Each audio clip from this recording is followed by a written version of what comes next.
à la Cantorade. Venez avec nous sur Radio Laser prendre de la hauteur et du recul sur les interrogations multiples que nous et vous nous posons toutes et tous. Critiquons, proposons, réfléchissons dans l'humour et le respect.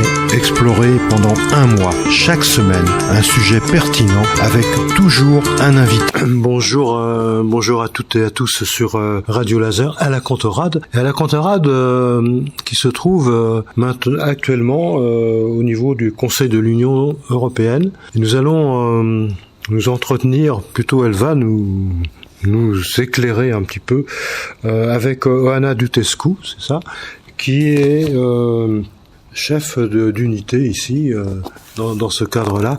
Et on pourrait peut-être vous demander, Oana, si vous permettez, je vous appelle par votre prénom, comment fonctionne cet organisme ici qui est le Conseil de l'Union européenne, avec ses spécificités, ses problématiques, notamment aussi peut-être depuis la sortie de la Grande-Bretagne. Donc je vais vous laisser la parole parce que c'est vous la spécialiste et pas moi. Je vous remercie, Oana. Bonjour et merci beaucoup. J'ai eu le plaisir de vous accueillir ainsi que plusieurs de vos collègues au sein de nos institutions aujourd'hui. Et ça m'a fait vraiment plaisir de vous expliquer en quelques mots, comme j'essaie de le faire maintenant aussi. C'était avec grand plaisir, Oana.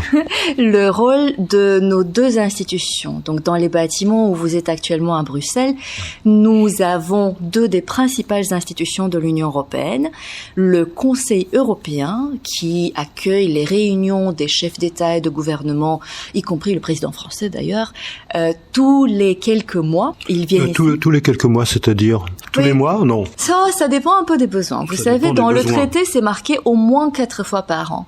Mais comme à chaque fois que la crise l'exige, à chaque fois qu'un dossier d'actualité requiert une intervention au niveau le plus haut de chaque administration nationale, les chefs d'État et de gouvernement se mobilisent, que ce soit en vidéoconférence dans des cas extrêmes et urgents, ou que ce soit sur place en personne pour négocier les orientations stratégiques qui valent pour toute l'Europe. De toute façon, les réunions en visioconférence ont autant de valeur que celles en présentiel, non? Alors non, pas tout à fait, pas dans notre cas. Nous avons une institution qui fonctionne en présentiel afin de pouvoir s'assurer de la légitimité des décisions prises, de s'assurer aussi de la confidentialité des travaux dans certains cas. Pour nous, les réunions en vidéoconférence ont un caractère informel, alors que les vraies réunions, j'allais dire, des États membres et de leurs représentants se passent en présentiel dans nos bâtiments. C'est pour ça que nos bâtiments s'appellent d'ailleurs la maison des États membres. C'est comme ça qu'on s'intitule pour expliquer quel est notre rôle. Alors que la Commission et le Parlement sont aussi des institutions principales de la construction européenne, le Conseil européen et le Conseil sont l'endroit où des représentants des administrations nationales à différents niveaux se rencontrent pour faire valoir les points de vue, les positions et les besoins de chacune de leurs administrations. Donc vous pouvez nous présenter maintenant un peu en détail, entre guillemets, c'est un synopsis en quelque sorte. Oui, écoutez, autant de détails, comment vous dire, j'y travaille depuis 18 ans et j'ai pas encore tous les détails. 18 ans. Donc on va le faire en très rapide pour vous dire que donc le Conseil de l'Union européenne est l'endroit où les représentants des gouvernements nationaux, à tout niveau, se rencontrent pour participer dans la prise de décision. Il y a environ 150 groupes préparatoires techniques, des groupes de travail qui peuvent varier d'une matière à l'autre, qui peuvent aller de la coopération policière au transport, du phytosanitaire à la protection des consommateurs ou au droit du travail. Et tous ces groupes se rencontrent, chacun dans leur domaine, avec des experts nationaux qui viennent des capitales ou qui sont détachés ici, sur place. Les experts nationaux sont décidés par la Commission ici, non? Ce sont les États qui les Ce sont les États qui les envoient. Ce sera donc, par exemple, disons que vous avez un groupe de travail en matière d'énergie. Ce sera dans le cadre du ministère de l'énergie qu'on va déterminer dans chaque pays quel est le chargé de mission le plus à même de traiter tel ou tel dossier. Et donc, il y aura chaque pays qui sera représenté autour de la table, parfois, souvent, dans toutes les langues officielles, toutes les 24 langues officielles de l'Union. Oui, 24, tout à fait. Ce n'est pas toujours facile. Non, sûrement. Nous avons une armée d'interprètes qui nous aident de s'assurer que même pour les dossiers les plus techniques, chacun peut s'exprimer librement dans sa langue pour avoir le meilleur contenu de la décision finale. Nous avons aussi toute une armée de traducteurs et de juristes linguistes qui s'assurent que le résultat, l'acte législatif qui en ressort, est intégré à la législation nationale et il est stable et compréhensible de la même manière par tous les Européens où qu'ils soient. Et alors donc ces réunions techniques d'experts produisent des examinations, des réflexions, des discussions de positions nationales sur des propositions que la Commission européenne peut faire. Elles vont ensuite dans les réunions des ambassadeurs. Nous appelons nos ambassadeurs ici représentants permanents. Chaque pays désigne un représentant permanent. Permanent, c'est-à-dire? Permanent, c'est-à-dire qu'il est en place aussi longtemps que son ministre des Affaires étrangères ou son chef d'État et de gouvernement le nomme.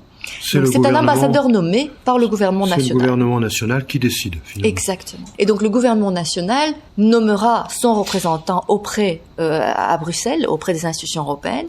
Et chaque semaine, les 27 représentants nationaux vont se réunir au moins une fois chaque semaine pour passer en revue tous les dossiers qui sont sur la table, voir qu'est-ce qui est prêt à la discussion des ministres, voir qu'est-ce qui a encore besoin d'un coup de pouce, voir qu'est-ce qui a besoin d'être débloqué, etc., etc. Et donc, lors de ces réunions, ils prépareront les agendas des réunions ministérielles. Et donc, vous allez avoir les ministres qui ont le même portefeuille, que ce soit tous les ministres de l'Agriculture, que ce soit tous les ministres de l'Énergie, tous les ministres de la Justice, vont se réunir pour discuter des dossiers de leur domaine afin d'adopter de la législation. Ils vont aussi discuter des négociations qui peuvent avoir lieu avec le Parlement européen sur un domaine ou un autre. Ils vont aussi discuter des positions qu'ils veulent prendre dans un domaine ou un autre, par exemple dans une organisation internationale. Et toutes ces décisions se prennent dans le bâtiment où vous êtes actuellement. Nous avons par exemple, en fin de semaine, nous avons un conseil ECOFIN, ça s'appelle, c'est les ministres de l'économie et des finances. Ils se rencontrent jeudi pour parler de la situation économique et financière dans l'Union. Tous les jeudis, quoi. Ce jeudi. Ce jeudi-là. Ils se rencontrent tous les mois, pas chaque semaine, mais ce jeudi-là, ils se rencontrent. Et ce vendredi même, ils vont parler du budget de l'année prochaine. Ils vont discuter pour voir s'ils arrivent à un accord, avec le Parlement européen aussi, sur le budget de l'Union pour l'année 2024. Et donc, vous voyez, c'est tous les jours qu'on finit par avoir des décisions avec un impact réel dans la vie des gens qui se prennent dans ce bâtiment. Et finalement, vous arrivez toujours à des compromis, je crois, vous nous disiez tout à l'heure. Presque toujours. On a différentes règles de vote en fonction des dossiers. Il y a des dossiers où on peut décider seulement si on est tous d'accord. En matière de politique étrangère, en matière de fiscalité, tout le monde doit être du même avis pour arriver à une décision. Il y a d'autres domaines où une majorité, on appelle ça une majorité qualifiée, suffit pour prendre une décision. Mais le but, la plupart du temps, c'est de s'assurer que le compromis le plus large peut être dégagé pour que tout le monde veuille bien le mettre en œuvre par après. Est-ce qu'on a fait le tour là de l'ensemble ou pas? Est-ce qu'il manque quelque chose? On fait jamais le tour de tout l'ensemble. Je pense les présidences. D'accord. Est-ce qu'on pourrait parler aussi peut-être de qui préside tout ça? Tout à fait. Qui décide de quoi on va parler aujourd'hui? Qui décide de quoi on va parler la semaine prochaine? Alors, vous avez 27 pays. Il faut bien que quelqu'un puisse être dans la chaise du pilote. Hein. Oui, bien sûr. Mais si on est trop longtemps dans la chaise du pilote, on est beaucoup moins vu comme un égal par ses pairs. Et donc la logique de nos traités, c'est que tous les 6 mois, un autre pays prend les rênes. Dans une rotation, dans l'ordre des présidences, on appelle ça. Actuellement, l'Espagne prend la présidence tournante du Conseil. À partir du 1er janvier, ce sera la Belgique qui le reprendra. Ensuite, à partir du 1er juillet, ce sera la Hongrie, suivi par la Pologne, le Danemark.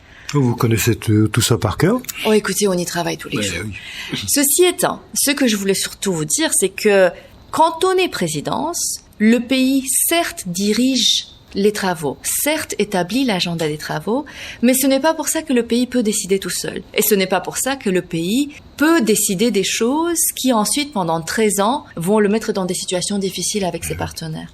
Ce qui fait que chaque pays, quand il est dans la chaise du pilote, peut prioriser certains domaines, mais ne peut pas influencer où se trouve la zone de compromis. Il doit rester honnête et loyal envers tous ses partenaires pour dégager le meilleur compromis pour tout le monde.